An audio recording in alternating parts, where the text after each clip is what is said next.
আমার ডিসিশনটা শোনো, তুমি যদি পারো তাহলে আমাকে বিয়ে করবে, নাহলে আমি বাড়ি যাবো না, আমি সুসাইড করবো।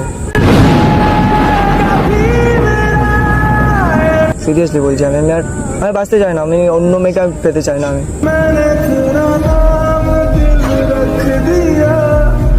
পাগলের মতো কেন বলছো? আমি পারবো না, দেখো না, আমি তোমার কাছে থাকতে পারবো না। না হয় আমার সাথে যাবে, না হয় তুমি বাড়ি ফিরে যাবে, আমি আর থাকবো না, আমাকে পাবে না।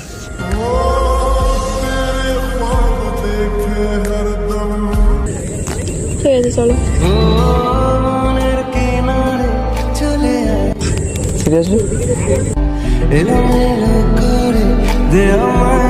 বাট আমার বিশ্বাস হচ্ছে না যে তুমি সিরিয়াসলি রাজি হয়ে গেলে। না না, যা হবে দেখা যাবে। ওকে চলো। কি করে নেবে? হুম।